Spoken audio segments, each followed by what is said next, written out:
பர்பிங் இல்லாட்டி ஏப்பம் இந்த விஷயம் அதிகமாக நம்மளுக்கு வரும்போது கண்டிப்பாக அது நம்மளுக்கும் ஒரு ஹிண்ட்ரன்ஸ், ஒரு பிரச்சனை. நம்மளுக்கு மட்டும் இல்லைங்க, நம்மளை சுற்றி இருக்கவங்களுக்கும் இது ஒரு பிரச்சனை.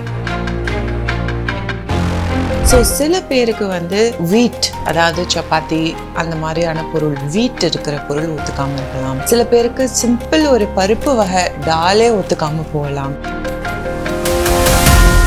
அடிக்கடி கம்மியா சாப்பிடணும். வயிறு முட்டை ஒரு வாட்டியும் அப்படியே சாப்பிட்டுட்டு அப்படி தூக்கம் வர அளவுக்கு சாப்பிடவே கூடாது.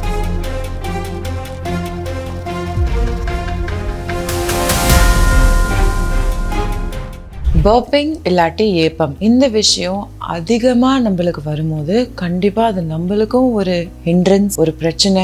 நம்மளுக்கு மட்டும் இல்லைங்க, நம்மளை சுற்றி இருக்கவங்களுக்கும் இது ஒரு பிரச்சனை. இது ஏன் வருது, அதே மாதிரி என்ன பண்ணால் இந்த ஒரு விஷயத்த நம்ம கண்ட்ரோல் பண்ணலாம் அப்படின்னு சொல்லி நம்ம இந்த வீடியோவில் பார்க்கலாம். ஸோ இந்த பர்பிங் இல்லாட்டி ஏப்போன்ற ஒரு விஷயம் ரொம்ப எக்ஸசிவாக அதிகமாக ஒருத்தவங்களுக்கு வரும்போது கண்டிப்பாக ஒரு டாக்டர் கிட்ட செக் பண்ணணும். பட் அதுக்கும் முன்னாடி ஹோம் ரெமெடிஸ் வீட்லயே நம்ம என்ன பண்ணலாம், ஃபர்ஸ்ட் நம்ம என்ன பண்ணி அது சரியாவதான்னு செக் பண்ணிட்டு அதையும் மீறி சரியாவலைன்னா அப்போ நீங்க ஒரு டாக்டர் கிட்ட போனீங்கன்னா ஒரு மெடிக்கல் எவாலுவேஷன், ஒரு எண்டோஸ்கோபி என்ன வேணாலும் அவங்க சொல்லலாம். ஸோ அதை நம்ம ஃபாலோ பண்ண முடியும். So one of the first few things you need to do, identify your trigger. அதாவது எது இதை காஸ் பண்ணுது அப்படின்னு சொல்லி ஐடென்டிஃபை பண்ணுங்க. ஸோ சில பேருக்கு வீட், அதாவது சப்பாத்தி அந்த மாதிரியான பொருள், வீட் இருக்கிற பொருள் ஒத்துக்காம இருக்கலாம். சில பேருக்கு சிம்பிள் ஒரு பருப்பு வகை டாலே ஒத்துக்காம போகலாம். இன்னும் சிலருக்கு சாக்லேட்டிலே ரொம்ப சின்ன சின்ன விஷயமா கூட இருக்கலாம். இந்த கடலை இருக்குங்க இல்லையா, அதெல்லாம் கூட ஒத்துக்காம இந்த வாய்வு பிரச்சனை ஒரு பர்பிங் எக்ஸசிவா வரலாம். ஸோ ஃபர்ஸ்ட் அதை ஐடென்டிஃபை பண்ணி அதை எலிமினேட் பண்ணணும் நம்ம டயட்ல, இல்லாட்டி கம்மி பண்ணிக்கணும். அதாவது இது one of the staple food அப்படியா இருந்தது அப்படின்னா அதை நம்ம கம்மி பண்ணிக்கணும். நெக்ஸ்ட் என்ன பண்ணணும் அப்படின்னு பார்த்தீங்கன்னா ஸ்மால் ஃப்ரீக்வெண்ட் மீல்ஸ்.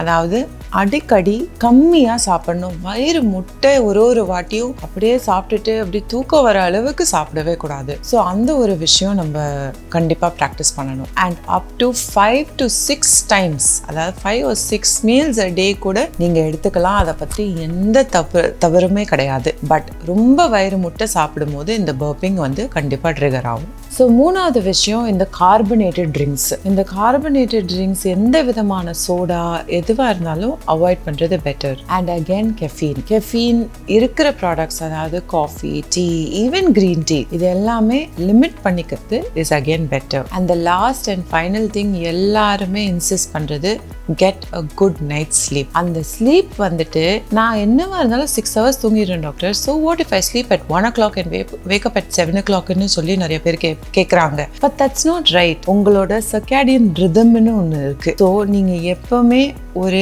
10:30 இல்லை ஒரு 11 whatever is your bed time, அதை எஸ்டாப்ளிஷ் பண்ணி டெய்லி அதே டைமுக்கு படுத்து அதே டைமுக்கு நம்ம எந்திரிக்கணும். அப்போதான் நம்மளோட பாடி ஒரு மெஷின் மாதிரி, it's like it has to keep getting regulated. அதை பண்ணாம ஒரு நாளைக்கு லேட்டா படுக்கிறது, ஒரு நாளைக்கு சீக்கிரம் தூங்குறது, எப்போ தோணுதோ தூங்கி எந்திரிக்கிறது, கண்டிப்பா it's going to bring on a lot of issues to our body. இதோட சேர்த்து இன்னும் 2 டிப் நான் என்னோட நெக்ஸ்ட் வீடியோல சொல்லியிருக்கேன்.